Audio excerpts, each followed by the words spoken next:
Welcome to Sad Boys, a podcast about feelings and other things also. I'm Jarvis. I'm Jordan. And I'm Dipper. We were literally just about to start the show, and Dipper just became the center of attention. He was like, I will be front and center here. He's looking right into the camera, too. It's so funny. We have Zach here playing the role as Jordan. I hope you've been practicing your accent. I have been. Whoa, yeah. Okay.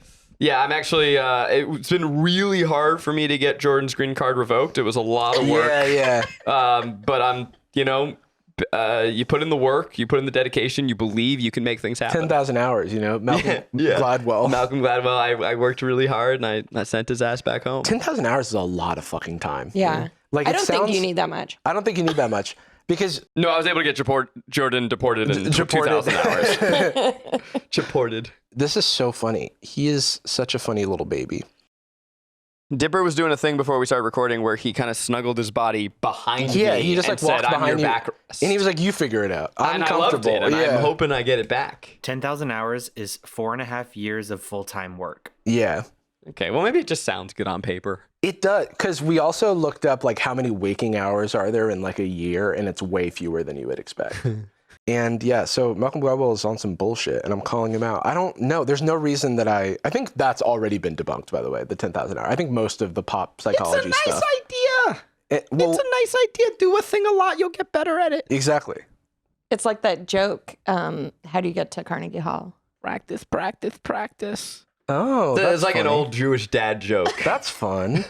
So Malcolm Gladwell just wrote a whole book based off that joke. Yeah, that's kind of honestly a lot of like pop psychology, I feel. Mm-hmm.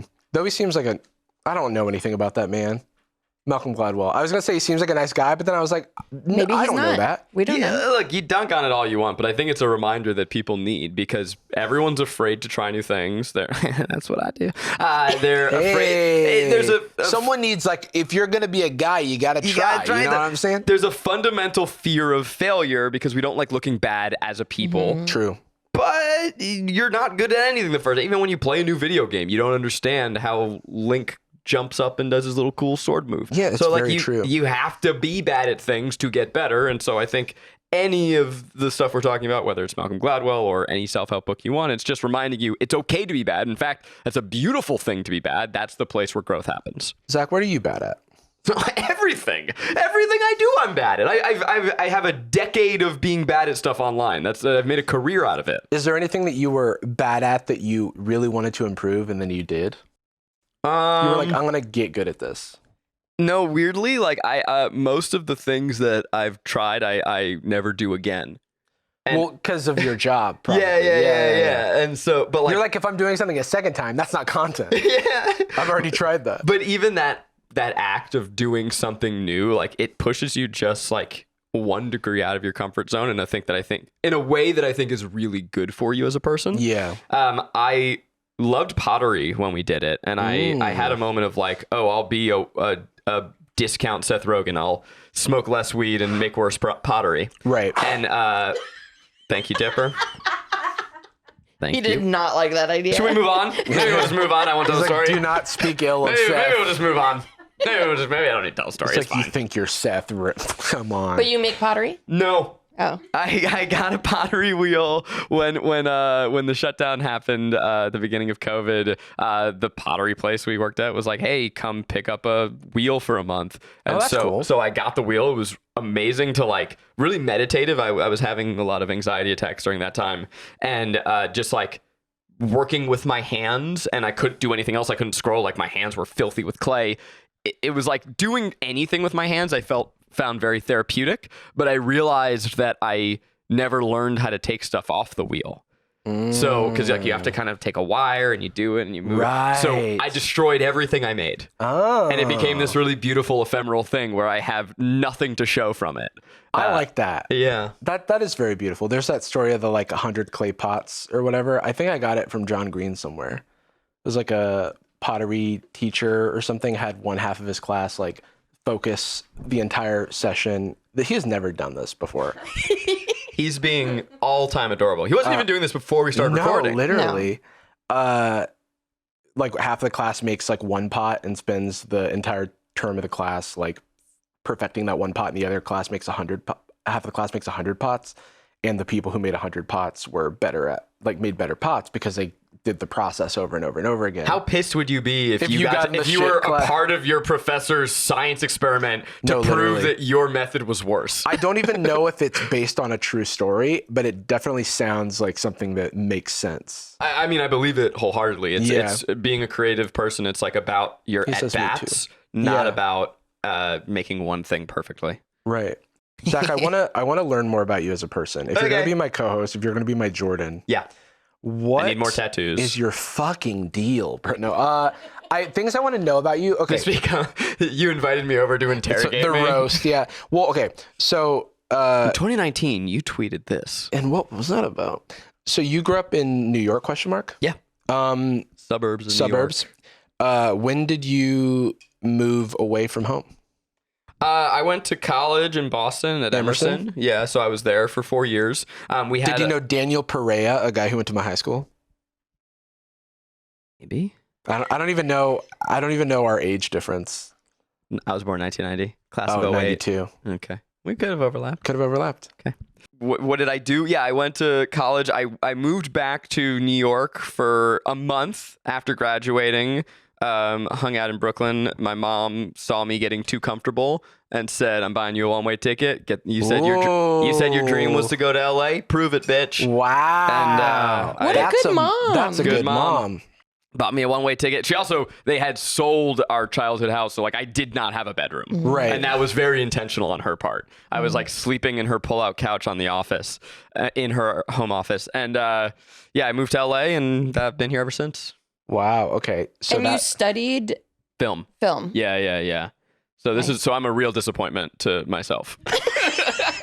I actually know the feeling. I have a master's degree in film. Yeah. But I love my job. It's great. Crazy to have a master's in an art, right? Yeah. It's like, well, it doesn't matter. I'm here now. Growing up, what were your interests? Oh, cool. All I wanted to do was make movies. That's all I ever... These are genuine... This is not a part of the show. These are just genuine things I wanted to know about you. Imagine if I cut it. Yeah, that would be crazy. Well, okay, if you really want to go, and I can give the mile high overview, and I'll speed through a lot of this. Sure, whatever you want. Suffered from childhood depression and feelings of existentialism at a very young age. Wow. Struggled with the idea of life purpose. Started to find outlets through art. Hated any and all athletics at school, but so I started drawing comic books and then getting into comic books and telling stories, and that eventually led me to movies. The gift that changed my life, and I talk about this a lot, was a Lego Movie Maker kit. It was a stop motion. Oh, that's awesome. Lego kit. It had a camera that connected to your computer. And this is pre-Lego Movie. Oh my God. I mean, this is 20 years pre-Lego movie. What's crazy is that kind of is the aesthetic a little bit of the Lego movie. It's cool. And it had a rudimentary version of iMovie as a Lego editing software. So from Lego, I taught myself iMovie. From iMovie, I taught myself Final Cut. From Final Cut, I taught myself Premiere. And I was making movies in my bedroom. They're tons of formative little moments that made me go this is what I want to do forever. Do you still have those old films? I don't have the Lego ones, unfortunately, which is a huge bummer. Sure. It's on some, iMac that is fried in a dumpster. Right, but I have my old mini DV tapes. Okay, yeah. Yeah, and those are really fun. I was gonna say, if you ever find even an old dead computer, you can take the hard drive out and you can recover a lot of the data. And so if you ever need a data recovery guy, I recently found an old, I won a contest in high school, and I won a laptop, a shitty laptop, but it was a laptop.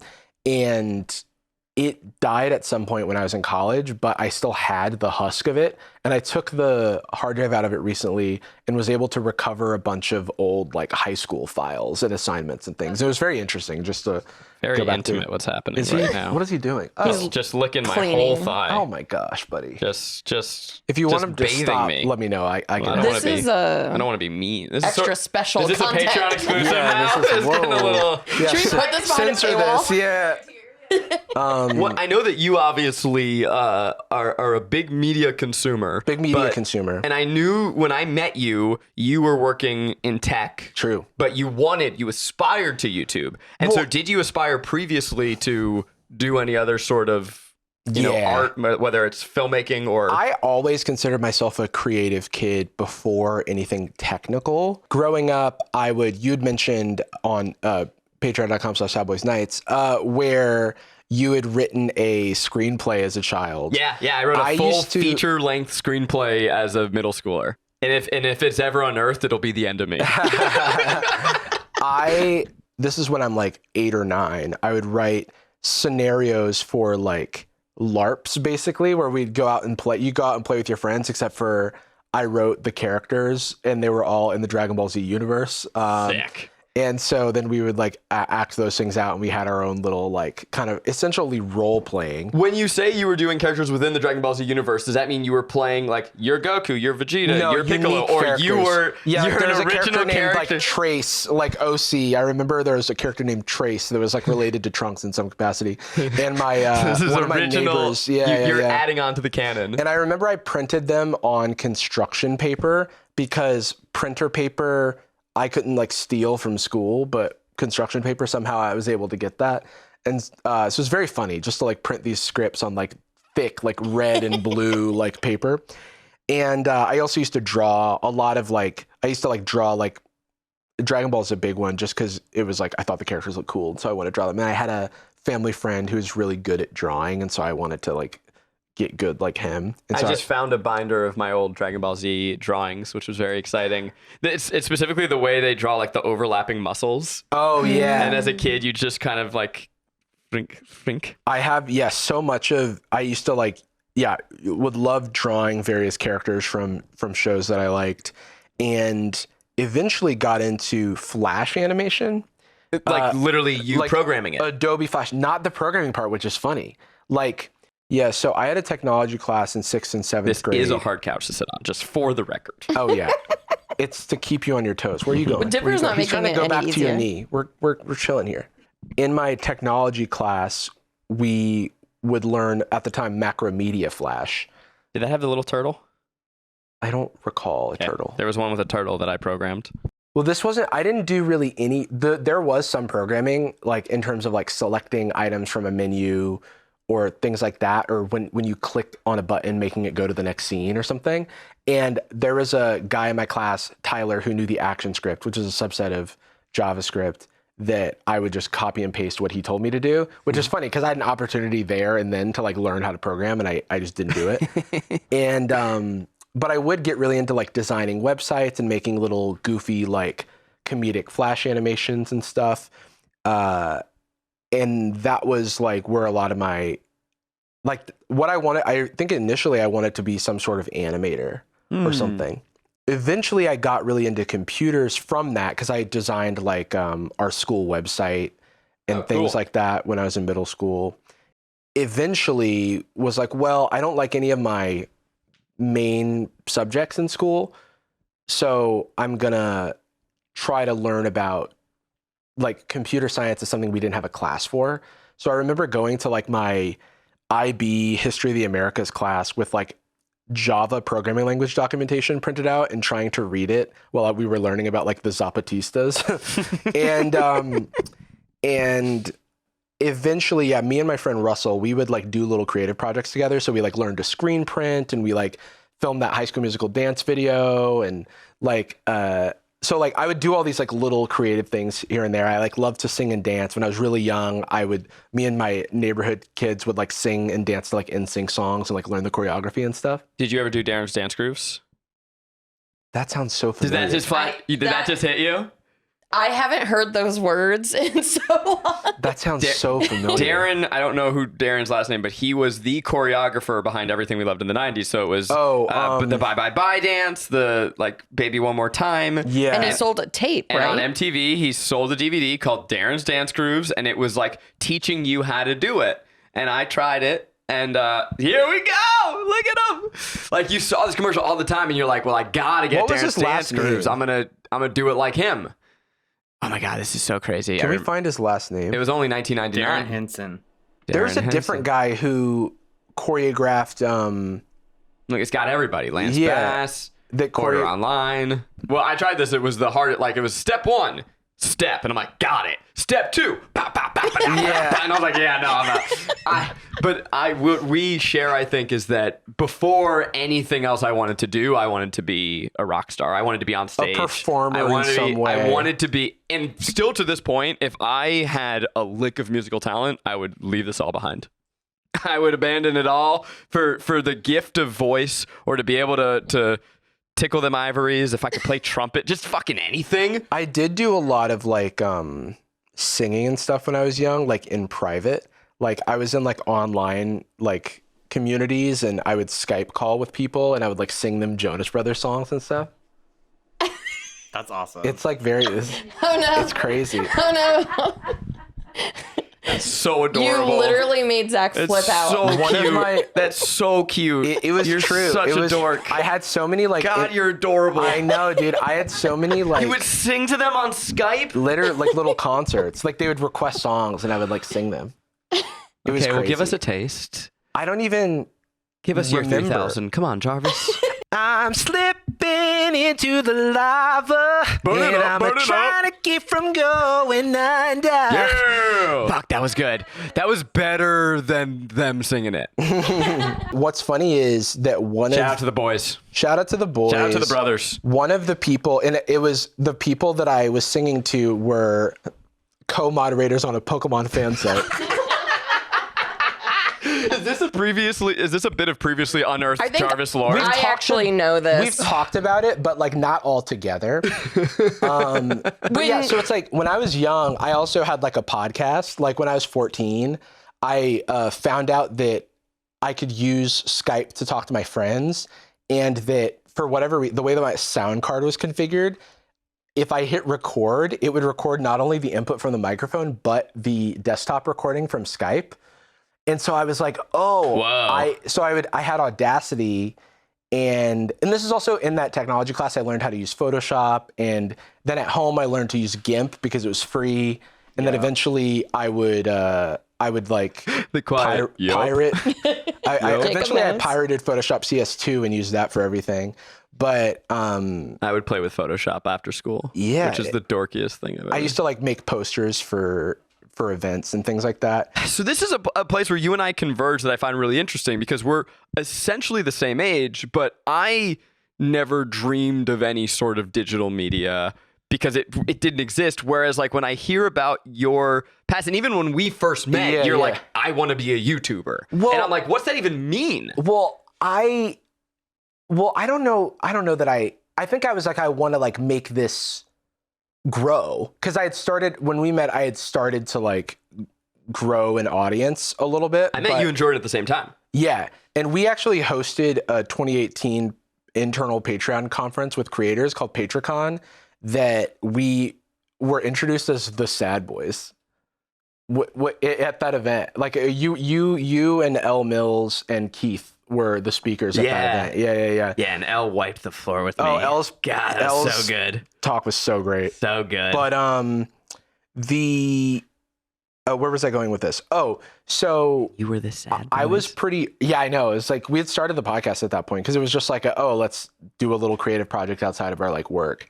But yeah, basically like I went to school for computer science because I always had this like kind of techie side, but I saw it always as like an outlet for creativity. So I would like make apps, and like me and my hometown friend Russell, our first like winter break after learning to program, we like built an Android app and like put it on the App Store.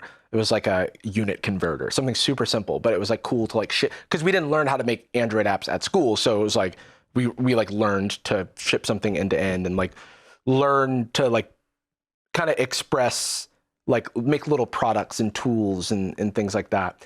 And where was I going with this? Oh, but all the while I've been a fan of Hank and John Green since I was like 14. So I was like in the early cohort of Vlogbrothers, where when they first started it, it was an experiment that was supposed to end after 1 year. Oh wow, I didn't know And that. so in January of like 2007 or January 2008, one of those, they like announced that they're actually gonna, after completing because it originally was an experiment where they were not to communicate through any other means than YouTube videos. Right, and so right. that's why their videos start with, Good morning, John. good morning, John, good morning, Hank. This episode of Sad Boys is sponsored by ZocDoc. Hello, thanks for having me in. I need to find a booking as soon as I can, and ideally within my network. Like this week, this century. Maybe you could try ZocDoc. Oh, hell yeah. Yeah. Thank you. ZocDoc is a free app and website where you can search and compare high quality in-network doctors and click to instantly book an appointment. You can filter for doctors that are nearby, take your insurance, and are perfectly suited for any medical need you might have, and they're highly rated by verified patients. You can also filter for specific preferences. Let's say you're looking for a female doctor that is available within the next week. You can do that. And once you find the perfect doctor for you, you can see their actual appointment openings, choose a time slot that works for you, and instantly book a visit. And appointments, they happen fast, typically within 24 to 72 hours. And you can even book the mythical same-day appointment. Oh, myth. So stop putting off those doctor's appointments and head on over to ZocDoc.com/sadboys to find and instantly book a top-rated doctor today. That's ZocDoc.com/sadboys, ZocDoc.com/sadboys. Thanks to ZocDoc for sponsoring this video. Can you go on YouTube and type in Brotherhood 2.0? That's what it was called. I don't know if people remember that. There's something that feels racist about that. Because there's like the Aryan Brotherhood. Oh, that's funny. For some reason, the word brotherhood is Yeah, like... it's like, well, because Hank You and don't know John, this about Hank and John? so in the, Huge Aryan hits. YouTube was just different at these times. And so I remember watching these and seeing like adults like having fun and being goofy. And it was like, oh, wow, like adulthood doesn't seem like it's such a bummer. And they also had like the Foundation to Decrease World Suck. And they were talking about like global issues and raising money for charity. And it was like stuff that like really like kind of expanded my worldview from an early age. We had a night where you and I and Eddie got to hang out with John Oh, yeah. all night at the Turtles All the Way Down premiere. With Hot Girl. With Hawk Girl. Yeah. And that movie's so great. And like we were like, oh, it's not our movie.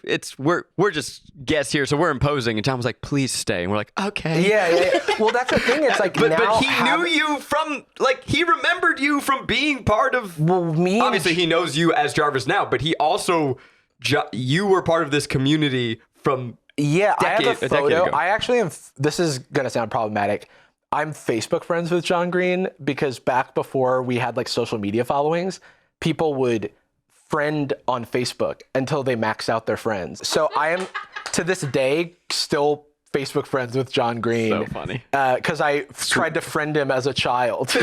And it was like obviously it was like a one-to-many, like it was a broadcasting relationship, of right? course. But it was There just was like you no didn't other have option at that followers. point. Yeah, it wasn't a concept. He sort of invented the follower through a medium that wasn't built for that. Exactly, yeah. Well, okay, play the intro to this because this was the intro on all the videos.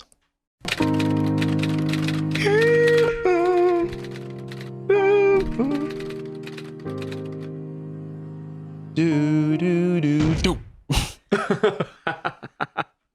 Cute. Yeah, that was, and then there would be these very vloggy style videos, and there's a lot of stuff that came from that. This was like because originally they got their first big boost in views because of the old YouTube featured page, where it was hand selected. They just put a video on the front page of YouTube back in the old days. But yeah, so being a fan of like, I somehow dodged all the problematic YouTubers of old, but that was like, I remember I went to the band room. I played clarinet at middle school, and someone was like, oh, let me show you something. Go to youtube.com. And I typed in U2, like the band.com. And then they were, no, YouTube. And they were showing me one of those like jump scare. You idiot. They were showing me like one of that video. This is, by the way, if you want to understand how Jarvis's brain works, the fact that he's still fixated on that mistake. Yep. I typed in That is YouTube. really true. Idiot. Do you remember those old jump scare videos where it'd be a car coming around a bend and then it would jump scare? It was like that. They were trying to show me that. But joke's on them. I couldn't navigate to the website. Do you guys remember when there was a time when you would get an iPhone and it would come with a free YouTube album pre-installed Yes. on it? Of course. I do remember that. I remember that I think from that single-handedly tainted U2's legacy. Like that is how a generation now thinks and knows of them, and they were like a badass band, but now we're just like those fuckers. Yeah. Yeah. So the way I even found out about Patreon. Am I allowed to curse on this podcast? Yeah. Of course. I have been pretty fun. No, we've been loving it. Oh yeah. Keep the swears going. You like it? It's cool. It's Does it make me cool. seem cooler? It makes you seem edgy. Yeah. The way that I even found out about Patreon was I was working at Yelp. It was my first job out of college as a software engineer, and I was watching like it was like Crash Course World History or something because I'd watched those videos, and they advertised Subbable, which was like a thing that Hank had started that was very similar to Patreon. And then Patreon bought Subbable, and then like Hank became an early advisor at Patreon, and that was how I found out about it, was them being promoted at the end of videos. And one of my friends, Jamie, became a UX researcher at Patreon and convinced me to join like in like 2015. I ended up joining in 2016. And you were a programmer? Yeah, I was a programmer, like software engineer, I guess. And then what did Jordan do? Jordan was in What like, didn't he do? so he was in like creator acquisition, which That's was what, like, I remember him being sales adjacent. it's because Patreon doesn't have sales Right. because what are they selling? Yeah. But that org was doing cold outreach to like creator partnerships is like I think the more colloquial name of it, but it was doing like cold outreach to creators. Hey, you should start a Patreon, and then like helping them with best practices and stuff and launching a page. My memory of meeting, I mean, I remember meeting both of you guys, and you started your creator journey pretty immediately afterwards. But we were friends even when you were at Patreon, and I don't really remember why we became friends other than we just did. But my memory of Jordan was, oh, this guy is great at this job and fucking hates it. Yep. Like he was he was perfect for that job because it was essentially just seducing creators. Exactly. Yeah. And it was just being charming, and like he also had like a shinier version of himself where it's like, Yeah. imagine Jordan with 3 iced coffees, Right. and he's- like and a little bit like of more like his professional dress, yeah. and he was good at it, and no one needed to leave more than him. It's so funny because it was a small company when we were there. I mean, when I left, it was pretty big, like 300 people when I left. But when Jordan joined, it was like probably less than 40 people. And when I joined, it was Do you like think less. Jordan's listening? No. Do you think he misses us? He does. He doesn't listen to this podcast. But he's not here. He does miss us though. So maybe he's like, He's checking hey, in. how's my buddy Jarvis doing? But I He remember- actually just liked one of those photos of your thighs. He's on the thread. He's on that thread. Yeah. He. That's for Jordan. I would literally, because I worked I know you're on watching. like that feature where you can put in your RSS feed for a podcast, or to get like a podcast feed, was a thing that I built mostly by myself. And it wasn't on purpose that happened. It was because the person that was supposed to be working on it with me, who was a more senior engineer, ended up leaving the company, and I was like, all right, well, this is going to be my thing. And then it just became my thing and to the point where like 6 years later, I would get DMs and I'd be like, can you believe this code is still in production? I'm like, I cannot. Someone should rewrite that. It's got so many issues, but it was the type of thing where you work on something and then you're quickly shoveled over to the next thing because you're like constantly having to work on stuff. But I would, when the company was small and there was no oversight, I would sometimes fly to LA to join. Like the first time that Jordan had a meeting with Mythical at the Mythical office, I just went and met with Brian, their COO. And I know a lot about the product. I can shadow Jordan and I can talk about the technical thing. So I could basically pretend to. But you did this because you were a YouTube fan? I did it because You I was just like, I want to be there. Yeah. Like he was like, oh, I'm getting dinner with Jake and Amir. And I was like, yeah. One of our favorite memories was like us doing a meeting with like Jake and Amir and taking an Uber away to like the airport afterward, feeling like we got away with something. Like we're like high-fiving and it's like, wow, we really like not tricked anyone. Like we're doing our jobs, but to us, we like what we succeeded at was not coming off as like a huge fan. That's, by the way, huge. You know what I mean? Because we were just like Hard to do. riffing bits with everybody, and it's like blah, blah, blah, blah, blah. Anyways, like, can you believe that? We just freaking, dude, can you believe it? Oh my gosh. But yeah, and so YouTube was it's me and we went to. Sorry, I'm talking so much about myself, but we like basically asked really nicely and got one of the co-founders to allow us to go to VidCon on the company's dime. And so shout out Sam Yam, and just me and the iOS and Android engineers who I love. And one of those iOS engineers was my friend Mayuko. We both started YouTube channels right after that VidCon. Her first video got 1 million views. How many views did your first video get? Like 1,000. And I watched it. Yeah, you did. We were friends. I had to. I call it like 999 views for real. I have to the point where I think I tried to buy ads like to get views on the video because I was so embarrassed. Because you saw that sucked. I mean, really, truly in life, creative across the board, you got to keep your eyes on your own paper. But no matter how many times you say that, it hurts. Well, to it the point where I was see. like, oh, because I was doing like Vlogbrother style videos because that was like my YouTube point of reference. Mm-hmm. She was doing like kind of stuff about software engineering. And so I was like, well, what if I combine these two worlds? So my first 50,000 subscribers was me like doing like day in the life of a software engineer type stuff.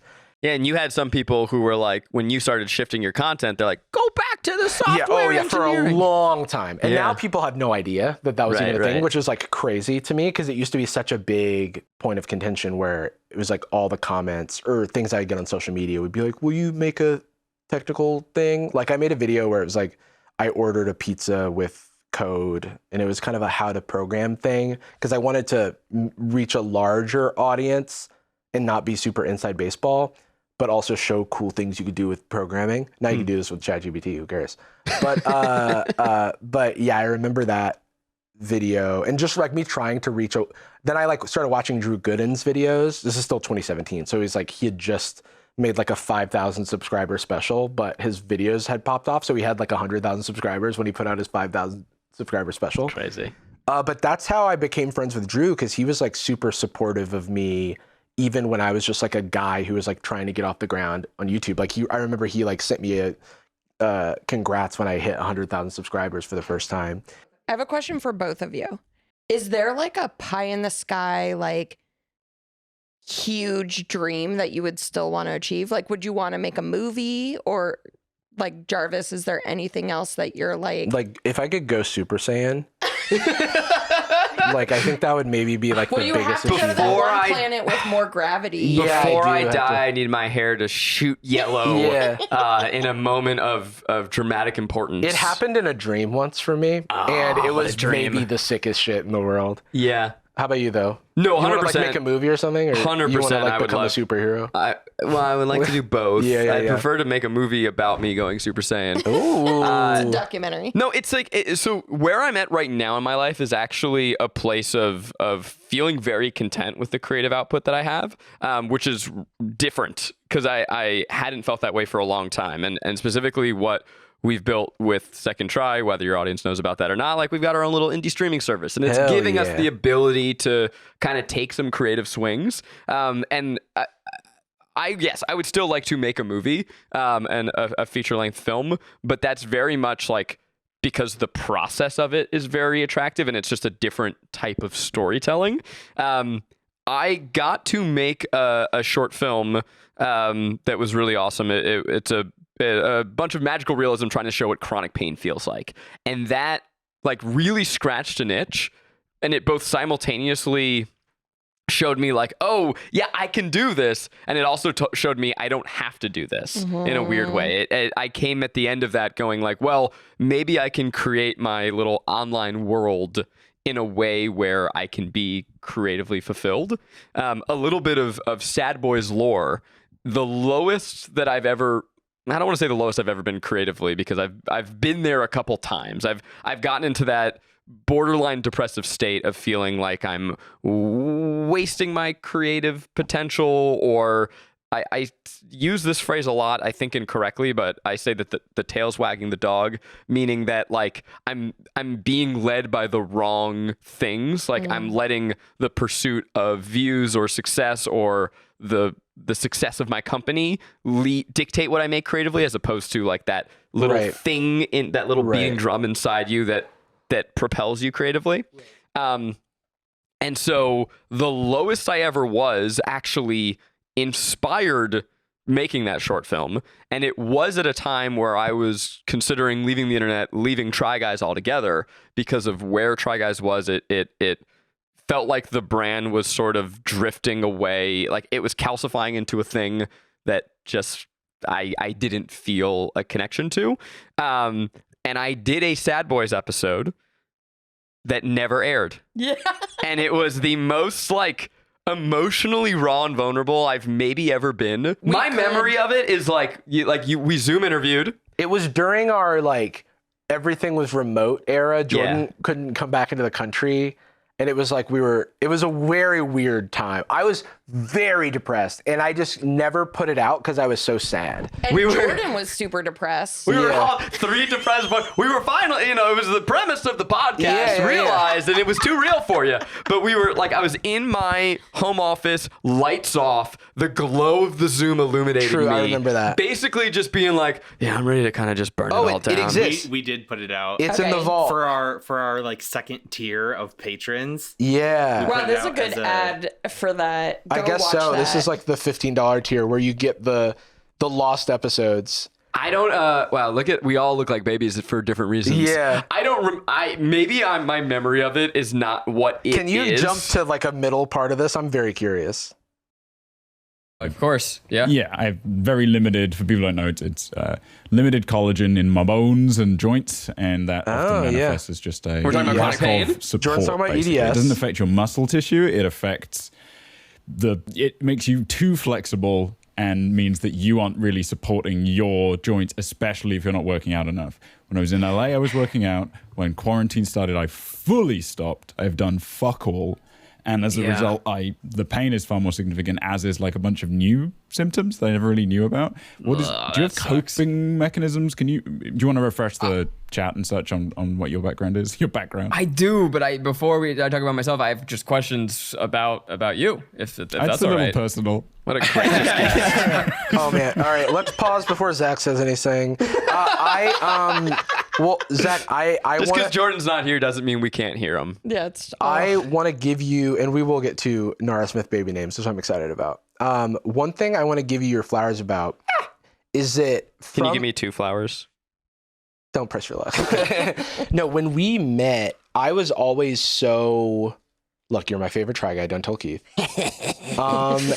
And I thought you spoke about creating in such an intelligent way that kind of scratched both my like kind of technical brain and also creative brain, because I think that it can tend to feel like those things are at odds, like doing something that you actually want to do versus like what the algorithm wants. But you, more than any other creator, talking so much about kind of story circle and like the actual like narrative structure of a video, I thought was very, very informative. And I really thought you knew what you were talking about. And now I know you're completely bullshit, dude. No. But I was so impressed. And it definitely like was a thing that I very much kept in active mind at that time. On my channel, I was like thinking like, okay, how would Zach structure this? Like, what would it, like, I would go back to like your page at some point. I don't know if they were on YouTube or if I had it, but I would go back to the slides or something. If you have that talk, I've lost it. I don't know. I think I must have gotten the slides from someone, but it could be on an old computer when I stole a bunch of stuff when I left the company. If I remember that, it was a talk I would give to the new employees at BuzzFeed as well. Not because they paid me to, but just because I was like, I can't stand watching bad videos be made. Next, so it was called Why We Do What We Do, and I would talk about the viral, like what are the elemental blocks that make up a viral video, which back then is what we cared about. I don't actually think that creators make viral media anymore. I think that's like not actually the goal most of the time. But you would go through those viral blocks. Then I would show you how we turn those viral blocks into like mini segments, and then how those segments make up a 3-act story and what you're trying to do in a 3-act story, how you're trying to follow a character's journey. Right. I thought it was, and it also like connected to like, controversies aside, I was a big Community fan and Dan Harmon fan as an extension of that. And so like it was putting things in terms that I could understand as well and really relate to. And so I thought that was very like formative for me, especially in my early content journey.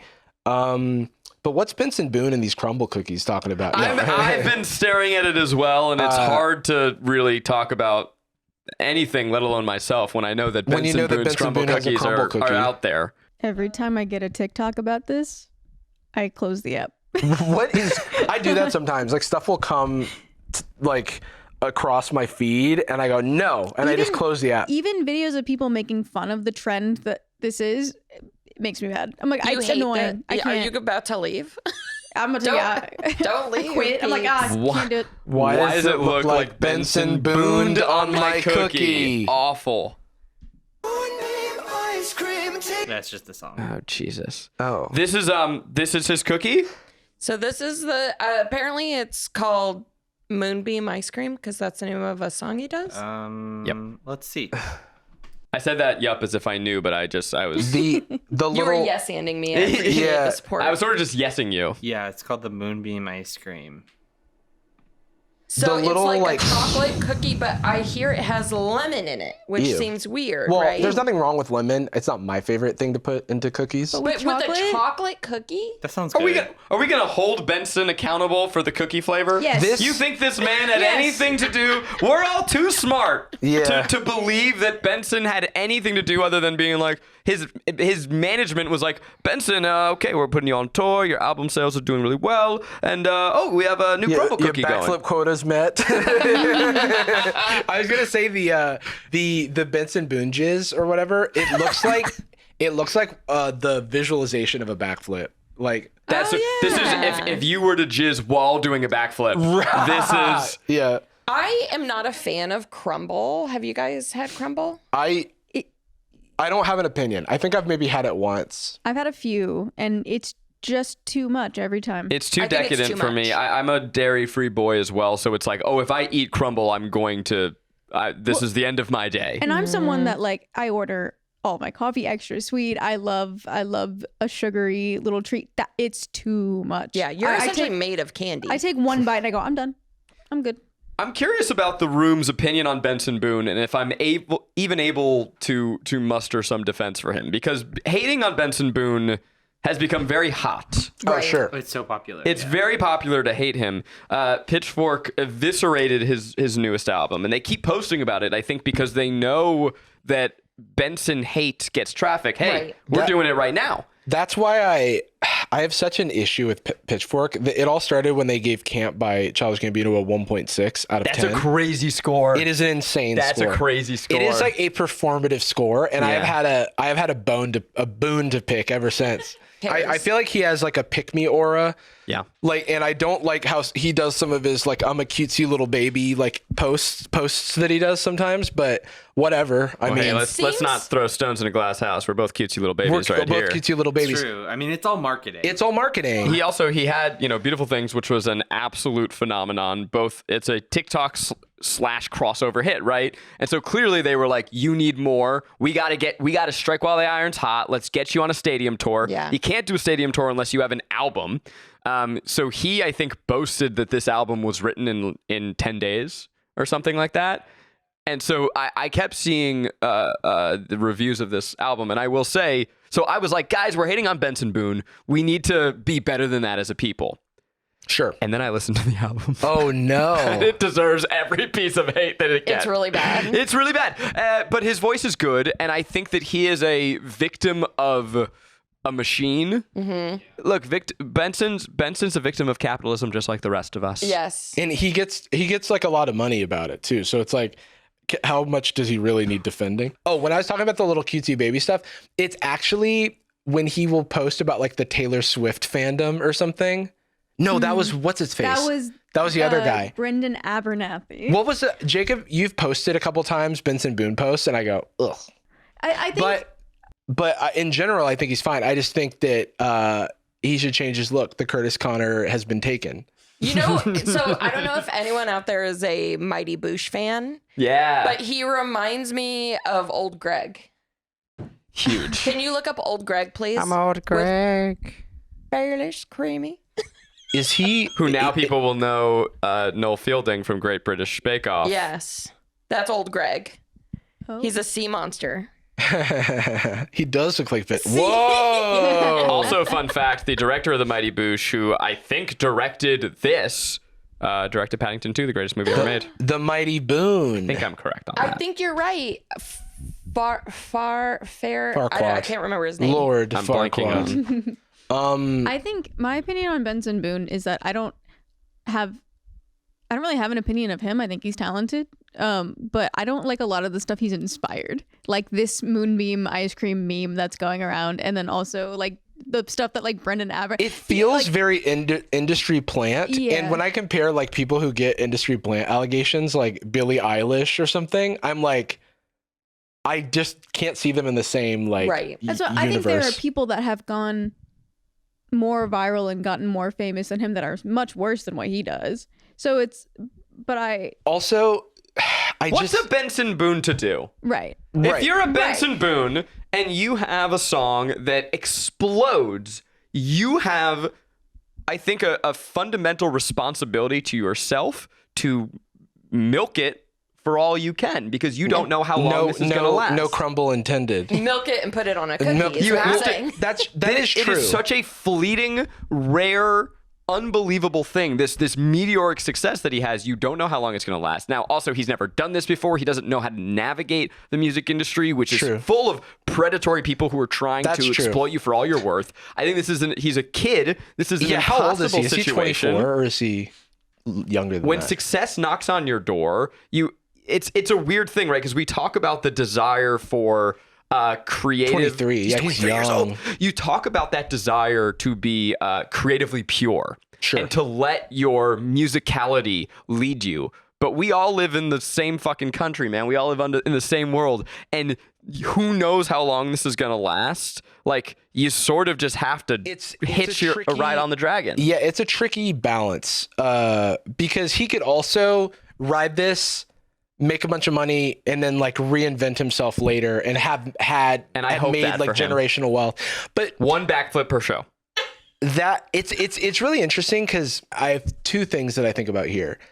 It's like it is a privilege to not take the path that makes you generationally wealthy. You know what I mean? Like to say to keep that artistic purity is a privilege or a stupid choice. It's either a privilege because you're able to do it, or you are actually punk rock and you're like very punk. True artist. Yeah. But for most people, art and commercialism cannot be. They are It's like hard usually to say inextricably no. combined. Yeah. I think about this actually a lot in terms of Patreon. Like a lot of the greatest artists that we have ever had, their art had to be commercial. They either had a benefactor or a patron, or their art is commercially viable. Yes. So like Monet's Water Lilies, that's the example I use all the time. Like you can only, I bet you I did this exact speech in the deleted episode. Someone's got to let us know. But Monet's Water Lilies, he had a rich benefactor, or maybe his dad was rich. So he was able to just sit in his backyard and paint water lilies for 30 years. Like, you know, that doesn't exist unless money allows you to do 100%. that pursuit. Which is the privilege of which we speak. The other thing is that I don't know enough about his background. Benny Boy. And so by all means, like get the bag. I think that oil money. If he comes from like an oil, he's like named after oil benefactor Bonson Boone. Boone's actually his middle name. It's Benson Boone Exxon. Yeah, Benson Boone, British Petroleum. I feel like I'm surprised like several times a year by like I find this new artist that I like love, and it turns out their parents are like mega wealthy. Well, and I'm like, there was a thing on YouTube ages ago, which is like the YouTube So White thing. Yeah. Where it's like, okay, well, we've created a platform that empowers creators to like go live, or empowers creators to just like record something and put it out into the world. But when you seed that with who has the cameras and the free time on average, right? Like it's like you just end up reinforcing any existing inequalities that already exist in our world. But I was going to say, I can't get as mad at Benson Boone as I can at Maroon 5, because Maroon 5 was already very successful when Moves Like Jagger happened, and they decided to turn into what they became. Maroon 5, Coldplay, same shit. Maroon 5, Songs About Jane is a beautiful album. It's excellent. So good. And actually, you know that was them reinventing themselves. Exactly. They were Karis Flowers. They were Karis Flowers. And Karis Flowers. Were we both Maroon heads? Oh, big time, baby. And it feels like such a betrayal. It's like, no. You are successful making real music, but it wasn't enough for you. Yeah. Like, bump that Soap Disco. Soap Disco. That's the Karis Flowers song that I like the most. They do a cover of Pure Imagination from Charlie and the Chocolate Factory that is haunting and beautiful. But like, that's the thing. It's like Karis Flowers was just a different genre. And then they brought like James Valentine in to the band. You really know your shit. And the thing was that the band was like really interesting, but then they like kind of are edging more and more pop. And then it kind of Moves Like Jagger, I feel, is like the full inflection point. Cause I think that Songs About Jane, It Won't Be Soon Before Long, and Hands All Over all have like still elements of the same like nucleus. But how have we gotten here? Can we pull up the song Wasted Years Live, Maroon 5? So around their second album. How did we get here? Because this is from around the time their second album came out. And this song was never put on an album until their 2013 album that was called like Oversaturated or some shit. It was called like We've tapped into one of Jarvis's hyperfixations unknowingly. The point I'm making is that listen to just a couple seconds of the song.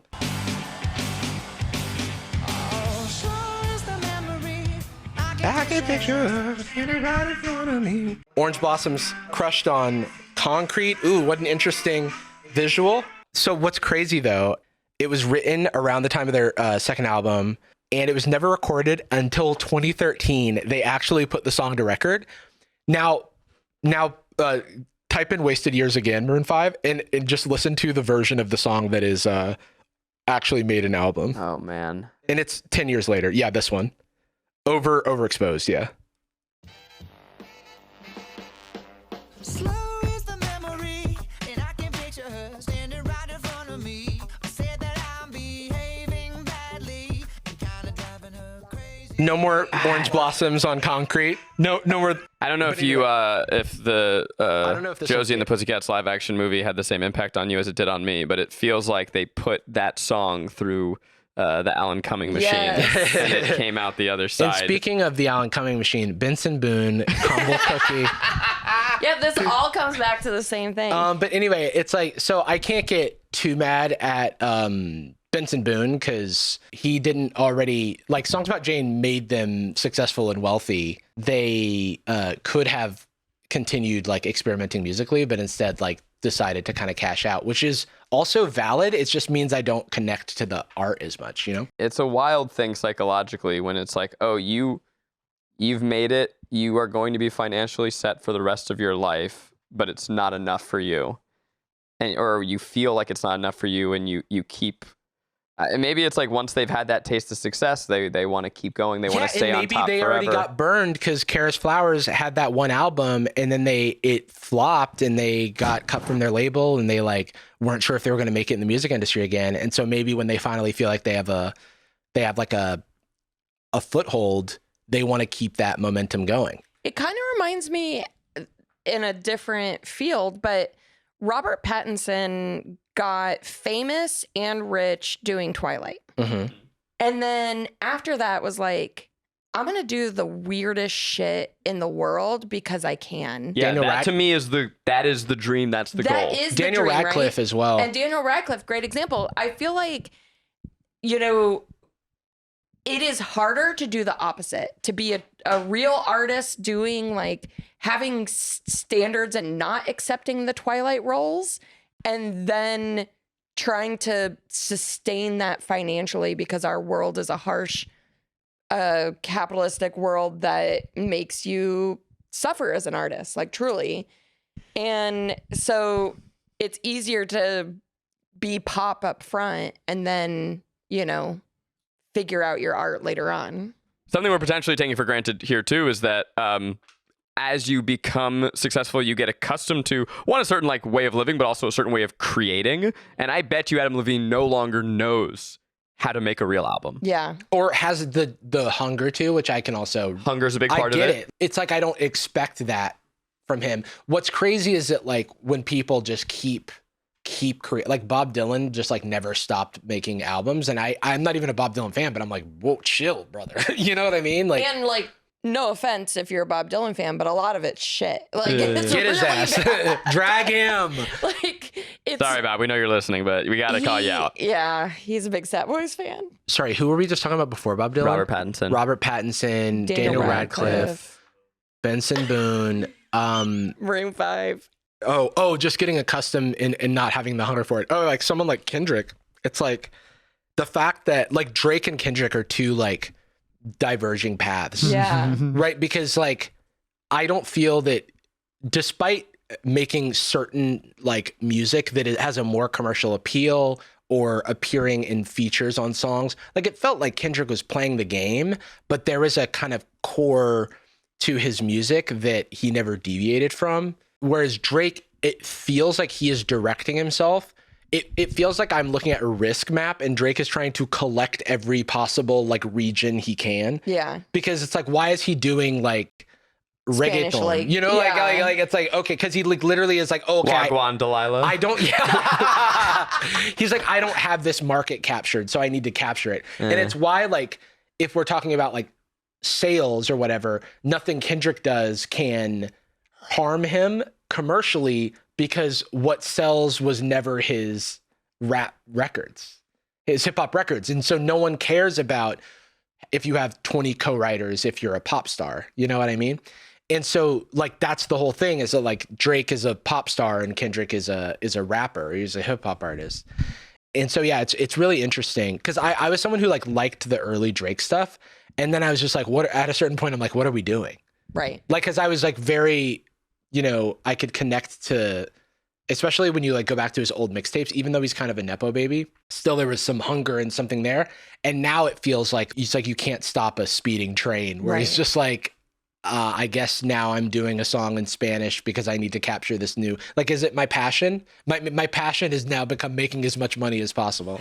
I think it's probably a lot more human than we care to admit to be influenced and inspired by the wrong things, especially in art. So Benson Boone, we all were like, backflips are, wow, look at that dude do a backflip. That's sick. And he's like, great. They love it when I do backflips. And we kind of do. But then he does it so much that we make fun of him. But even like Adam Levine or Drake, it's you know, when you get to a certain level of success, anything short of that starts to feel like a failure. Yeah. And people call it a failure. Like if Sad Boys started getting less views on your channel, you would start going, okay, well, I need to change and do the thing that they like. Okay. And the show would slowly start to morph and you wouldn't be led by your taste or why you think the show is great in the first place, or even that thing that inspired you to do this show. Right. It slowly starts to morph over time. I know that that's happened to me at certain times. Absolutely. And it's a really hard thing. You have to be very vigilant to be aware of that and to kind of reorient yourself, or to say that, that this threshold is not real, it's imagined, and it's okay to be over here. Right. That's a really hard thing to do. Yeah. And so I'm trying to like find the place in my brain where I am understanding of Adam Levine. No, the thing doesn't need me to be. The difference with Adam Levine is just how like ungodly wealthy he is. Yeah. And so it's like everything goes out the door. He's ungodly wealthy and he's 50 years old. Yeah. So who cares? But I think with Benson Boone, I can give him way more slack because everyone's trying to make it and you want to make it some way and then you can figure it out. Like, I'm sure that's happened before. Like, I'm not a big Justin Bieber head, which you would expect me to be, but I know that a lot of people really love some of his like R&B records, like in the middle of his discography. And he always wanted to do like R&B stuff, but because of the way he looked and whatever, and the way he was marketed when he was like 13 years old, he was like, okay, he has less agency, right? Like, and just is like going to do whatever his like handlers tell him. at a certain point he can kind of reclaim his artistry and decide like what he wants to do. I know he came out with a new album. I heard it's very McGee inspired. Yeah, I mean the fact that he did decide to make a McGee album is like, oh, that's cool. Yeah. Cool. Even if you don't like it, like I've only given it one or two. It's called listen-throughs. Swag, which is funny. I've got critiques of the album, but I also listened. there's part of it that I respect, which is like, oh, you heard this guy and were like, this is inspiring me, and I want to make an album like that. Yeah, and I think he worked on the album. McGee? Yeah. You're saying McGee and I'm saying McGee. I think know. it's McGee. Cool, because McGee is a director who directed Charlie's Angels Full Throttle. I only know that I've been to a few McGee shows actually. He's won't brag much. The thing that kind of makes me sympathetic towards the Adam Levines of the world is there was this band called Beulah in the early 2000s that I loved. They were like an indie pop or indie rock band. I know them. I've never said it out loud because it's Beulah. Yeah. The Don't Forget to Breathe. Yes. Greatest song of all time. So such a good band. They broke up because they were like, we're having kids and stuff. We just can't sustain this. Like, It's a hard life to be on the road. we need to decide if we're going to be an indie rock band traveling around in a van for the rest of our lives, or if we're going to just get like regular day jobs. And Yeah. so I kind of understand why at some point you're like, I'm an artist, I'm making an amazing music, but we just need to go straight pop because this is unsustainable. And I love pop music. And I think it takes a lot of strength and willpower to decide to give that up. And like you see something's working and you're like, yeah, but it's not sustainable for me, or it's like I think another good example is Brendan Urie. Yeah. Where he started at his concerts, you know, everyone would go crazy when he hit the really high notes, and so that started being like all he does, and he started wrecked his essentially voice. backflipping. That's Yeah. like the equivalent of him like doing a Freddie Mercury impression. Yeah. It was just like he has this incredible voice with this insane range, and he just wrecked it because he got caught up in just like trying to make the crowd be Doing as vocal loud as backflips. possible. What if Benson Boone starts doing front flips, Okay, I'm back on board. Side flip. side flips, cartwheels? Something that's been very gratifying to me as a huge indie rock fan of the 2010s is seeing a lot of the bands that like we fucked with in college.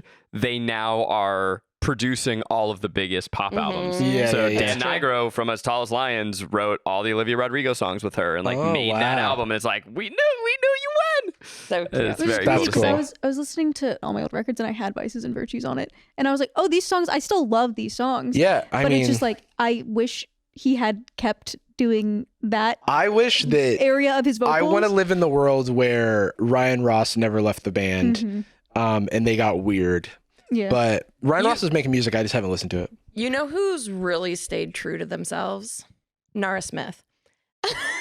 Nara Smith never deviated, never changed. What a transition. Always why we comes have you correct. So before, as we start descending to our final destination of the end of the podcast, Put your tray tables up. and your... tray tables up, tray Seat tables stowed, and wait, well, how's it go? It's Seat backs in the upright seat backs position. in the upright position, tray table stowed, and you and your partner Maggie are expecting.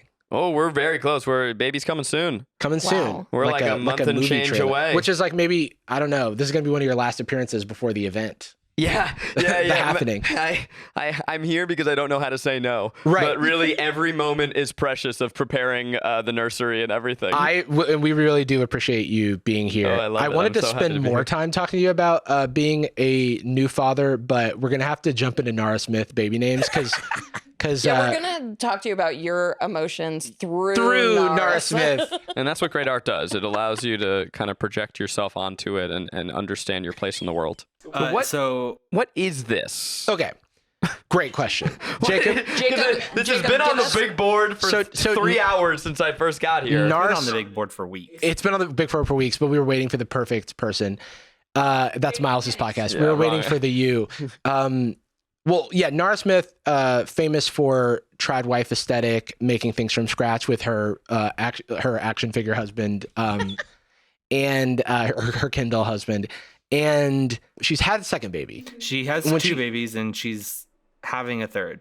And when she had her, maybe my baby can hang out with her baby. We can Probably. be best friends. you guys Play can dates. make toothpaste together. And then when she had her second baby, she posted a video in 2024 about baby names that she liked, but wasn't going to name her kid. Cool. And then now she's got baby number 3 on the way. And so she's also got a list of baby names. Redux. And I've heard that the names are wild. Let's start do with 2024. 2024. Yeah, let's go chronologically. Let's see if any names come back. What if one of my names is on this list? You'll never have to, you can't tell us. It's like toothpaste. Yeah, we're not telling. Okay, here we These go. are some baby names I loved, but I didn't use this time around. For reference, our kids have pretty unique names. Our daughter's name is Rumble Honey Smith. Our son's name. Pause for laughs. So now do you, Rumble Honey Smith. so now do you know why we're showing this to you? You've got to name your To kid give Rumble you Honey. some ideas. What's crazy is that we were thinking either Rumble or Honey. Yeah. So But then they combining combine them. This is like a peanut butter and chocolate situation. They found the perfect combination. Our son's name is Slim Easy Smith. Yeah. Okay. So now do you understand why it's been on the big board for 3 hours? Slim Easy Smith is the name of like the pimp in a Taxi Driver ripoff that like a works the 70s corner. Yeah. Slim, Slim Easy Easy Smith, is for don't- sure a white rapper. Yeah. Oh my god. Yeah, for sure. Nobody fucks with Slim, Slim Easy. Smith. This is Slim Easy Smith's block. Slim Easy. The rap game needs me. We just had little Whimsy Lou Smith. So these might be a little I out need to there, a leave. little Everyone, I'm like not expecting it to be as hilarious as the Whimsy last. Lou Smith lives in Whoville. Unreal. When I heard that she named her kid Whimsy Lou, I was like a little bit upset. Not just because don't name your child Whimsy You Lou wish it Smith, was your name. but one of my nicknames is Lou. And so I was like, no, take it back. You, Don't do out that. of all people, I think have the most nicknames I've ever known of. You also like you're a little pixie if it can fit in my pocket, and your name should probably be Whimsy Lou. Yeah. It would make way Whimsy more Lou. sense. If I were a who, that would be me. You could start going by Whimsy Lou. I'll start going by. I'll steal Whimsy the Lou. I'm gonna kid's call name. you Whimsy Lou now. Oh, no. Whim Lou. So the next one, she's on baby number 4. She's having baby 4. No. These are. Oh yeah, Yeah, she so is on she baby has number True, I 4. got it 3 wrong. here. Okay, that's fine. Well, I understand how you lost count because that's a lot of babies. Jacob has to edit it. And you guys are on baby number 7. 7, yeah. Yeah. yeah. Do you think there's a number that's too many babies? I, in college, made a girl cry at a party because I told her that her parents were irresponsible for having her. I think she was baby number 8 or 9. I said that we have finite resources on this planet, and she's like, so you think I was a mistake? And I'm like, sort of, yeah. I think your parents were selfish. At that point, if you have that much love to give, adopt. So- it's one of my hottest takes. So I think that you're not wrong in your assessment. I think My you're wrong in delivery. telling it to her face that she shouldn't exist. I think she's in the right for crying. But that being said, my ex was number 7 of 8, Yeah. and he said I was neglected. We're not tilling the farm anymore. You don't Yeah. need a gaggle of 10. I mean, he was Mormon, so Well, because they were like, we need more men. we need more.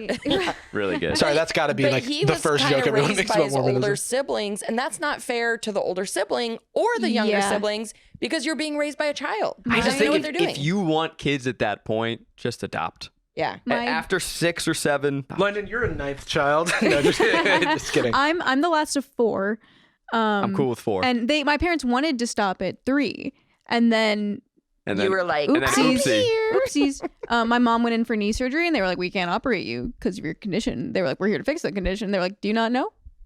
And then That's crazy. that was fun. But my dad, You were a condition. Yeah, I was a knee condition. surgery. yeah, Okay, so now I'm we gonna can't start- cut so this. My hot takes out my- there. I'm in going the to call you world. knee surgery. knee surgery baby. Knee surgery baby. My- knee surgery whimsy. My dad Condition Lou. was condition Lou.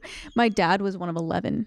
Wow. And his mom was one of 13. Wow. Irish Catholic. That poor woman. Yeah. And so my dad often tells stories about like he was only close to like 2 or 3 of his siblings because you can't as a kid. Like, That's a small and the town. age gap between the youngest and the oldest is like crazy. Because Yeah. My like- ex's oldest sibling was almost the same age as my dad.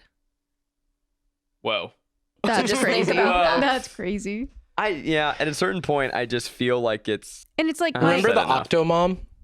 Well, that Yeah. wasn't her fault. That's what I'm saying. Actually, It was kind of her that's fault. what I heard. They implanted a bunch of like viable embryos, and she was like keep them. Whoa. And she's different than John and Kate plus 8. They Yes. just kept having kids. There's also like I saw. Oh, really? We were talking about, I think, on a previous episode. I don't remember which one. Something about family bloggers and stuff like that. And there is one on TikTok, and I don't remember her name because I never care to learn it. Who she has 12 kids, or she's 11 right now, and she just got pregnant with her 12, and she like announced it to all of her kids in a TikTok, and you can just see the oldest few. They're teenagers at this point. The oldest few, their faces just drop and they like roll their eyes and walk away. And it's like, don't stop having. At a certain point, it's not. It is selfish. It's a to your hyper other focus. I think kids. it's selfish, and it is like a self-love that is almost like pernicious at that like, point. Yeah, It's she was like holding a 1-year-old and like Yeah. announcing that she's having another baby, and all the other kids were like, yes, Oh yes, my this one, God. this one. Sorry, that's just so many faces. Like the oldest one in the back, her reaction is so sad. Like it's heartbreaking. Also, turning your family into content in this way is one of the most evil things on the planet. Yeah. So your baby's not going to have their own. It's visceral TikTok? because like there's so many. Do it. I've already parked all the usernames. Look, I just defended Benson Boone. I got to make that money. Yeah. Let's hear these names. So these might be a little out there, a little bit more controversial, but in case someone needs any Controversial. ideas She for their goes, okay, kids. name one. Adolf. Yeah. These are some girls' names that I loved. We were almost going to name her Tink. Wait, Tink or Tank? Tink or Tank? I think it's Tink, like T-I-N. Like Tinkerbell. Okay. Then I love the name Bo, as in B-O-W, as a second name. I also really like fruit names, so I love the name Lemon, Plum, and Clementine. Clementine's a dog's name, but it is cute. And it's also like a name that, hold on, isn't there a Clementine in Lost? It feels like something Sawyer would say. In Eternal Sunshine. Maybe. I think it's something that feels like someone Sawyer would be in a relationship with. Clementine's a cute name. I can accept Clementine. Who's that? In the early stages of her pregnancy, Cassidy met with Kate and helped her contact her mother again. When Kate asked the man who conned Cassidy replied that she was pregnant and she still loved him. Cassidy visited Sawyer in still prison got and it. showed him. The way I just dismissed you too and You have shut to you leave down. the show now. Yeah, Clementine that's fair. Phillips is the daughter of A Cassidy lost Phillips and James background. Ford. Well, it turns out I'm not Eternal Jordan. I thought I was going to be able to take this slot forever. But You've been booted off the island. This is my last shot, my last episode. All right, guys. okay, I'm excited because this is like when they've done 8 Transformers movies and you're like, how can they keep going? Or I guess Fast and Furious would be the better one. The funny thing is, They gotta I go to like space. these names better than Whimsy. ISS Johnson for International Space Station Johnson. Yeah, That's, like Lemon is funky. I don't know. Clementine is a normal name. Like it's it could be a dog's name, but like it's at least a name I've heard humans have. Yeah. We liked Pippin, or Pip for short, Dottie, or Dot for short. And then Dottie's a normal name. These are like so much more normal I've than the heard ones Pippin. that she Yeah, I met chose. someone named Pippin. Yeah. Ivy as well, just because that would have almost been my name. And then for boys are a little bit trickier to name in my opinion, but we had the name Halo on our list, Dusk, also Dew. Dusk or Dust? I just heard Dust. I think thought Dusk. I think she edited off. You know, the end of that Yeah, word is like. yeah. I think it got clipped. By the way, Dusk is cool. That's a D&D 20 years ago, character. I would have killed to have my name be Halo. Yeah, I would kill for my name to be Dusk. That's the coolest shit. Dusk sounds like a bounty hunter. Halo Yeah, Kornfeld Dusk is the Johnson. hardest shit That's a I've He's ever done in the my life. man who in killed D&D. Superman. That's how I feel. Mercer, and Flick. So yeah. Flick is a Harry Flick. Potter ass name. on. Flick sucks. Flick is getting bullied at school and he deserves it. Yeah. Flick is half mouse, half human. The teachers are bullying Flick. Yeah. The principal Flick Smith. whips his underwear up. She, gives him a honestly, wedgie. if you ever need inspiration for like your D&D characters, watch. Yeah, these these videos. are great. Tink, Lemon, Yeah. are you kidding? By the way, Tink is a Tink very- feels like a slur to me. Yeah, I'm sorry. it It just does. like sounds slur-like. Flick is like Tink and Flick are like Ratkin, that's a duo of and rat then, kings. Yeah, and then Dusk is a rogue. Yeah. Yeah. Okay. Whimsy Lou Smith, rogue. So this is one more year of power creep in Nara Smith baby names. So I'm curious to see like Optimus Prime, Jackson Smith, ideas de nombres. I'm glad that all these names are crazy because we are in sort of dangerous territory here. I would say so again, I'm having a kid. We haven't told anyone the name that we've chosen, and it's because everyone has an opinion on Yes. names. Right. And what I don't want is we say like, oh, we're naming our kid Jarvis, and they go, I feel like that's how most people would react if They you do name a that. kid Jarvis. I'll say it. Well, they do that face, and you just like what you really just don't want. If you're saying I'm not going to tell you the name of my kid, or really anything, you don't want anyone's opinion. Yeah. And already naming a kid is so hard because like if Maggie loves a name and it's someone I went to high school with, it's just no. Right, It's just like right. sorry, I know that person, and apparently my brain's still Right. at school. But I was with somebody, and we're like, we're not telling the name, and they're like, oh, that's such a good idea, because my sister wanted to name and basically did the name that we were thinking, and her reason for not liking the name, essentially, if I was telling him I was naming my kid Zach, they're like, well, then kids are going to call him Zach Attack. Okay, relax. And I'm like, that's first of all the dumbest reason I've ever heard to not Yeah. name someone. But also, hey, lady, shut the fuck up. Yeah. Didn't ask for your opinion about any name. So just don't. I also think that like once a person has the name, you can kind of reclaim. Yeah. Like I feel like a lot of times you have enough ingredients in a name that you can go by a nickname or some sort of more personally identifiable like version of that name. So I revealed before recording to Zach that my sister's son is named Champion. Yeah. And when she told me she was going to name him Champion, I was like, don't do this. Don't. That's like such a bad idea. But, she's very strong-willed. The moment I said don't do it, she was like, I'm doing it Doing a extra double. hard now. His name is champion, world champion. And the truth is, we call him Champy. He is Champy in my mind. Yeah, Champy's He is cool. also a massive 19-year-old. It Well, feels he grew into the appropriate. name. Yeah. It's like when you name someone Bubba, it's like, well, I know what that kid's going to look like. My sister has 2 kids and one due in like 3 weeks. And years before she had any children, she would tell us up to the point that she had her first kid. She said, my kid's name is going to be Popeye. And we were like, don't do that. And she was like, it's either Popeye or Appleton. And I got Maybe go with Popeye. I got her off of Appleton because I said, that's the name of a Pokemon. And she went, damn it. And I was like, yeah, you don't like Popeye's a Pokemon too. So you didn't think to maybe mention that he's a sailor man? we were, she's like, we can call him Poppy. And I was like, shut up. And Just name him Poppy then. yeah. And so we were in Florida and we went to this random pier and they had like these like newspaper clippings in like a frame on the pier from like the 1950s. And there was like a list of names on there. And she was like, I'm going to close my eyes and whatever I point to, that's what my first kid's name will be. Close your eyes, pointed, Popeye. No I'm way. shitting you not. And That was a plant. She scoped it out we beforehand. were so Or it's scared. She printed it when out. she was pregnant the first time, we were like, she's going to name this kid Popeye. Yeah. And then it was Daniel. And we were like, thank God. That's Thank an God. insane Thank God. pivot. Wait, that's a long con she was doing. She was like a long-term plan. She still talks about it. That's so funny. She's Daniel her Popeye. third is on the way. She hasn't told us any baby names yet. We're like, all right, this one might be Popeye. All right. Now we're in year 2025. That same child is much older, bigger head, bigger hair. And now it's time. What are you looking for? I'm just realizing I brought a sandwich and I think it's roasting in my car. Oh, Do you want to go get it? Is that good for the sandwich? No, it's way too late. Okay. I've been here for We're 2 about days. to 3 wrap. hours. It's like a grilled cheese. That'd be good for the Yeah, sandwich. that'd be good. Okay, here we go. Year 2025. New names just dropped. Baby names I love but won't be using this time around. Lemon. I'm currently 6 months pregnant with our 4th. For reference, our kids I'm so all scared have she's gonna pretty say one of my names.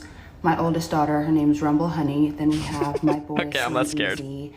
I forgot who And we were dealing just had with. a baby about a year-ish ago. Her name's Whimsy Lou. So it's getting harder and harder coming up with names, but here are some names Because I my love. top 3 have already been taken. Harder and harder. There are normal names out there.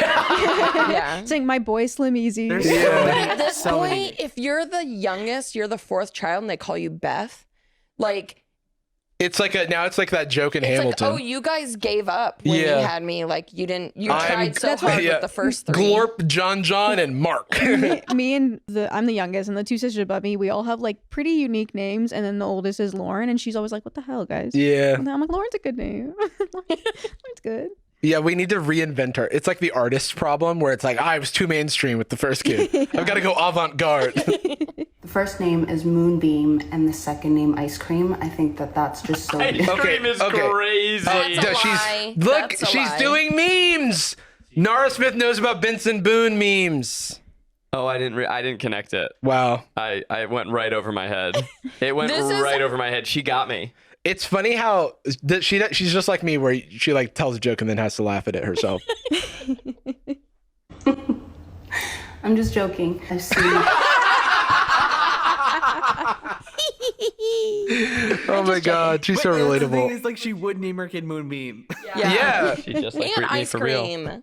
By the way, Moonbeam Zappa, one of the coolest names that ever was. Yeah, so. that's true. All the Zappa kids have pretty cool names. Okay, starting off with some boy names. I love the name Moss, Goody, Sunday, but This gives me like the New York's hottest nightclub is Yeah. called Moss. Well, this is just like top 10 non-binary. Yeah. Was the second name Gurney?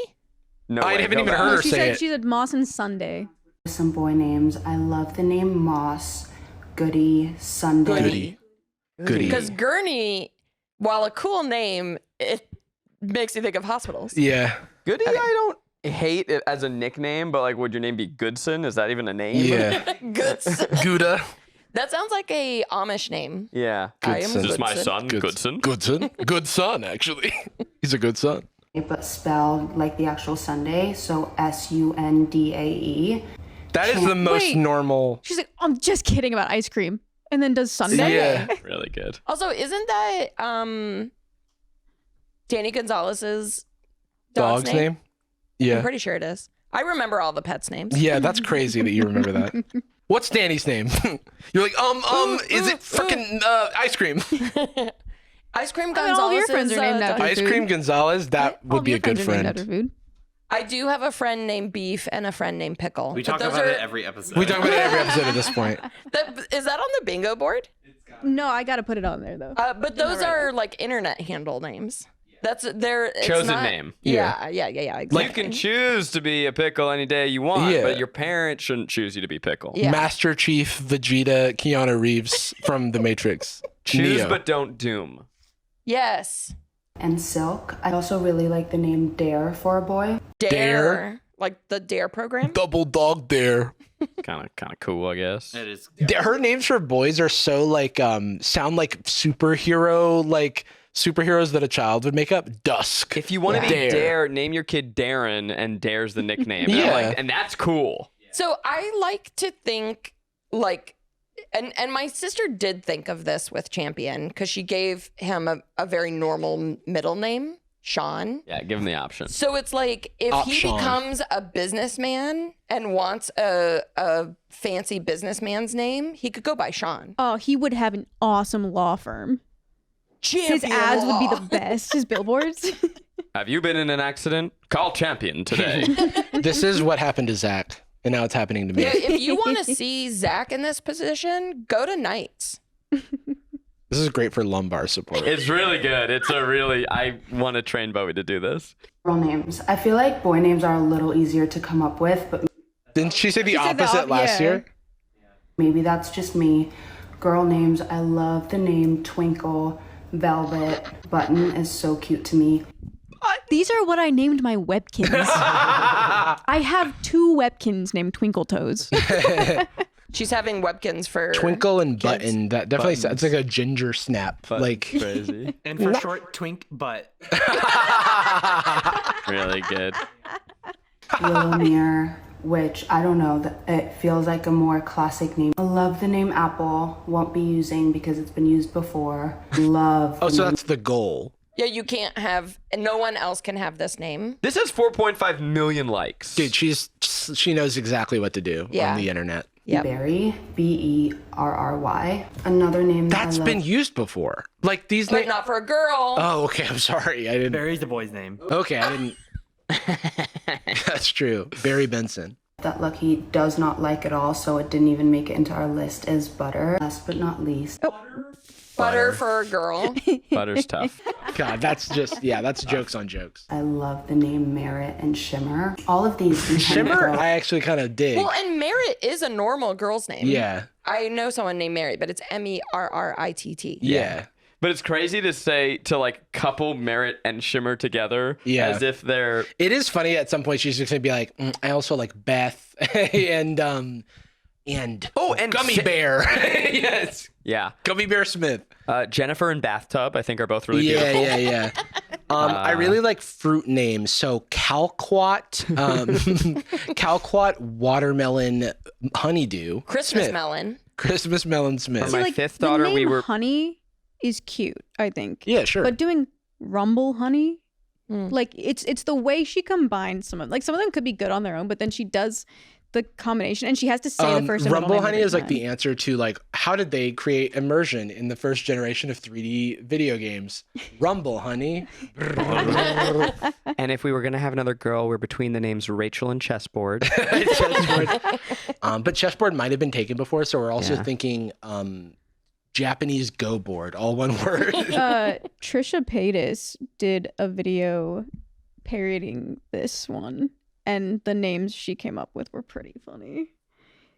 She said Papermate for one of them. And I It's was like looking around the office. PlayStation Johnson, Magic the Gathering Johnson, Dragon Ball Johnson, Basketball Pump Johnson, Open Crackers. Open Crackers Johnson, Saltine Johnson, Saltine is actually a beautiful name. Saltine Cracker Johnson, This is my son, Salty. Salty, Lost the Board Game Johnson. All right, well, I found a lot of inspiration there. That was very helpful. Yeah, we just might wanna make help you. A late game pivot. Yes, in so our these name. to Can you Maggie. confirm or deny? Did she say one of your favorite names for that you're thinking of naming your Smith. child? I'd rather not comment. Yeah. Wow. Yeah. It's Twink. Honey Lou. You're like Twink Butt was our Twink Butt. our first choice. Crazy. Zach, thank you so much for joining us. Hey, Is there anything pleasure. that you want to promote Nah. before you go on this journey of fatherhood? I don't know. No. Okay. Well, Every time I'm on a show, they're like, "Hey, No, I do. I'm the same. I'm the same way. If you tolerated me for this long and you, for some reason, wanted more of me, I trust that you are endeavoring enough to find me." give him a try with his guys. Also, Second Try is their streaming service where you can find exclusive series. They're always piloting and trying some new up to no good. Them boys be trying. Them boys be we got a trying. free trial on that, so it's fun if you want to poke around. Free Come check it trial, out. and it's spelled TRYL, which is the name of my first child. Trial Johnson. Trial Johnson. But if you want to hear more Sad Boys with Zach, you can head on over to patreon.com/sadboys, where you can listen to Sad Boys Nights, our premium Patreon podcast. Zach's there. We switched seats. We switched seats. It's like that scene in High School Musical 2, but with seats instead of clothes. I'm kind of sad about my sandwich. I don't know why, but I feel responsible and I'm sorry. I roasted your sandwich and we're sorry. We end every episode of Sad Boys with a particular phrase. You want to do it you want to harmonize? We'll do the whole thing together. We'll say, oh yeah. We love you and we're sorry. Boom. It was kind of haunting. We've had two guest hosts prior to you the past week. Yep. All of you have had exactly the same coffee order. Yeah, what? Exactly. We're all ice matcha oat boys. Yeah, It well, kind of makes me think all the cool kids are drinking. Yeah, we were like, oh, I need Ice to like matcha. change my whole personality. Yeah. Drew went almond. Absolutely the wrong choice. Straight up though, can we do a milk ranking? Like for real Okay. though? No, Can we let's just be do it. serious for a Can moment? we just be finally somebody who wants to get down. Can we just be real? Because almond milk is water. It's watery Yeah. milk. Water. Oat milk's got flavor. Yes. Soy milk, too much flavor. Gucci girl, how you doing? How you moving, girl? Moving, girl. How's your day looking? That future girl, yeah, we on now. Take my money, go away, all you want it. Girl, too rich for me.